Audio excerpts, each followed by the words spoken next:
Goat greatest of all time. Night 35 movie premiere షోకి వెళ్ళా. ఆ రివ్యూని రేపు అంటే ఫ్రైడే ఇస్తా. ఇక ఈ గోట్ ఫస్ట్ హాఫ్ని చూసాక నాకైతే ఏదో తేడాగా ఉందేంటి. సెకండ్ హాఫ్ స్టార్ట్ అయిన కాసేపటికి క్లైమాక్స్ పోర్షన్స్ కొంచెం పర్లేదు, అది కూడా సిఎస్కే ధోని గారి ఫ్యాన్స్కి అండ్ ఇంకా యువన్ శంకర్ రాజా గారి బ్యాక్గ్రౌండ్ స్కోర్కి. పార్ట్ 2 గోట్ వర్సెస్ ఓజీ అంట. మళ్ళీ ఇదే బీస్ట్ 2.0లా ఉంది. గ్రేటెస్ట్ ఆఫ్ ఆల్ టైమ్ కాదు, ఇది greatest boring film of all time అనిపించింది. నిజంగా ఫస్ట్ నుండి ఒక ఆర్డర్లో రిలీజ్ చేస్తున్న పోస్టర్స్ చూసి ఎంతో క్రియేటివ్గా ఉన్నాయనుకొని సినిమాకు మోసపోయా గైస్. నెట్ఫ్లిక్స్ స్ట్రీమింగ్ పార్ట్నర్ అంట. అక్కర్ లేకపోయినా 3 hours 3 minutes లాంగ్ రన్ టైంతో థియేటర్స్లో రిలీజ్ అయిన ఈ సినిమాకి నిద్ర మానుకొని మరి 4:30 AM ప్రీమియర్ షోకి వెళ్ళా. పర్సనల్గా డైరెక్టర్ వెంకట్ ప్రభు గారికి పెద్ద ఫ్యాన్ నేను. మన ఛానల్లో ఫస్ట్ 4 రేటింగ్ ఇచ్చిన మూవీ అయిన మానాడు కూడా ఆయన తీసిందే. GOAT film first half leaves 0 impact followed by comparatively better second half with climax stadium episode. అసలు ఈ గోట్ సినిమాని తీసింది మానాడు, గ్యాంబ్లర్, బిర్యానీ, సరోజా ఇలాంటి సినిమాలు తీసిన వెంకట్ ప్రభు గారైనా అనిపించింది. ట్రైలర్లో చూపించిన బ్యాక్డ్రాప్ అంతా ఫారిన్ కంట్రీస్లో మల్టిపుల్ లొకేషన్స్లో ఉన్నట్టు గ్రాండ్గా చూపిస్తారు. కానీ జరిగే మెయిన్ డ్రామా అంతా కూడా సెకండ్ హాఫ్లో లోకల్లో తేల్చేశారు.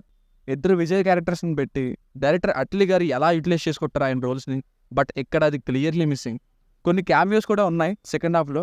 అలాగే ధోని గారి సిఎస్కే రెఫరెన్సెస్ ఎక్కువ ఉన్నాయి. తలపతి విజయ్ గారు గత కొన్నేళ్ళుగా కమర్షియల్ సినిమాల కంటే ముందు మురుగదాస్ గారితో కలిసి ప్యూర్ కంటెంట్ ఉన్న మూవీ అయిన సూపర్ హిట్ తుపాకీ మూవీని తీశారు. ఇక ఈ గోట్ పోస్టర్స్ అవి చూసి తుపాకీ కంటే సూపర్ ఉంటుందేమో అనుకుంటే అదే తుపాకీతో మనకే గురి పెడతారు అనుకోలేదు. నచ్చలేదు గైస్ మూవీ. అవుట్డేటెడ్ అప్రోచ్ అనిపించింది.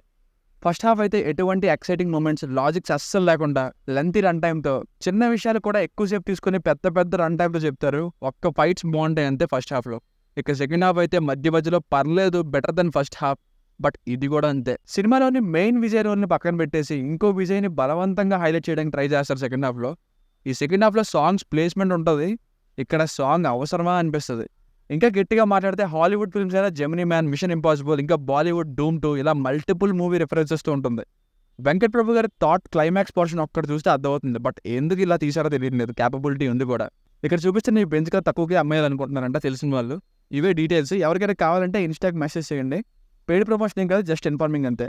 ఇక ఈ గోట్ సినిమాని ఫ్యామిలీతో చూడొచ్చు అంటే ఒక లిప్ కిస్ ఉంటుంది సెకండ్ హాఫ్లో, అది తప్ప మిగతాదంతా చూడొచ్చు.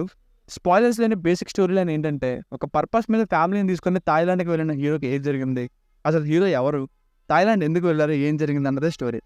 తలపతి విజయ్ గారి ఫాదర్ రోల్ వరకు సూపర్, బట్ సన్ రోల్ మాత్రం లుక్స్ ఏం నచ్చలేదు నాకైతే. అట్లీస్ట్ హెయిర్ స్టైల్ అయినా మార్చాల్సింది. ఫస్ట్ హాఫ్లో ఎమోషనల్ సీన్స్లో చాలా బాగా యాక్ట్ చేశారు ఈయన. విజయ్ గారి తర్వాత ఫస్ట్ హాఫ్లో స్నేహ గారు ఎక్కువగా కనిపిస్తారు. ఇక ప్రభుదేవ గారు, లైలా గారు, వైభవ్ గారు, ప్రసాద్ గారు వెరీ లిమిటెడ్ రోల్స్. అసలు మెయిన్గా ఉన్న స్టార్ క్యాస్ట్ని సరిగ్గా యూజ్ చేసుకోలేదనే చెప్పాలి. ఇక మీనాక్షి చౌదరి గారు ఒక సాంగ్ అండ్ 2-3 సీన్లకే పరిమితం. ఫస్ట్ హాఫ్ అంతా కూడా ఏదో వెళ్తూ ఉంటుంది, బట్ ట్రైలర్లో చూపించిన అండ్ మనం కనిపెట్టేయగలిగే విషయాలనే మళ్ళీ చాలా టైం తీసుకుని నరేట్ చేస్తారు. స్నాచ్ ఆపరేషన్ సీన్తో స్టార్ట్ అవుతుంది మూవీ.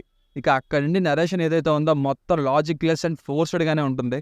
చూస్తున్న ప్రతి సీన్ కూడా ఏంటి ఇలానా, ఇక్కడ ఇది ఇంత కావలేదు, ఇలా ఎలా అవుద్ది అని అనిపిస్తూనే ఉంటుంది.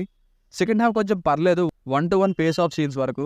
నరేషన్ కోసం డైరెక్టర్ రాసిన రైటింగ్స్ ఏవైతే ఉన్నాయో అస్సలు ఇంట్రెస్ట్ని క్రియేట్ చేయవు. మీనాక్షి చౌదరి గారితో సెకండ్ హాఫ్లో వచ్చి ఇన్స్టాలో ట్రోల్ అయిన సాంగ్ వినడానికి బాగాలేదు, అసలు సాంగ్ ప్లేస్మెంట్ కూడా బాగాలేదు. మీనాక్షి చౌదరి గారికి రన్ టైం తక్కువైందని ఉంచేసినట్టు ఉంది ఆ సాంగ్. ఇంటర్వెల్ ట్విస్ట్ అవ్వడం బాగుంది అండ్ స్టోరీ స్టార్ట్ అయ్యేది అక్కడి నుండే, కానీ ఎక్సైట్మెంట్ బిల్డ్ అయ్యేలా అయితే ప్రొసీడింగ్స్ లేవు. ఇక సినిమాటోగ్రఫీ బాగుంది, కొన్ని చోట్ల విఎఫ్ఎక్స్ మాత్రం పూర్గా అనిపించింది. Music by Yuvan Shankar Raja is a saviour. కొన్ని సాంగ్స్ బాగున్నాయి అండ్ కొన్ని సీన్స్ని చాలా బాగా ఎలివేట్ చేసింది ఈయన బ్యాక్గ్రౌండ్ మ్యూజిక్. సో ఫైనల్గా మూవీ వర్డిక్ట్ ఏంటంటే నాకైతే నచ్చలేదండి. ఓన్లీ ఫర్ తలపతి విజయ్ గారు అనిపించింది. సెకండ్ హాఫ్ కొంచెం పర్లేదు, there are few moments to entertain, especially during the climax portions. First half మాత్రం ఇక ఫ్లాట్గానే వెళ్ళింది. Only for Thalapathy Vijay. దీనికి రేటింగ్ వచ్చేసి ఇది నా ఒపీనియన్ 2.25/5. మీకు కనుక నా రివ్యూ నచ్చినట్లయితే మరిన్ని రివ్యూస్ కోసం మన ఛానల్ని సబ్స్క్రైబ్ చేసుకోండి. Thank you.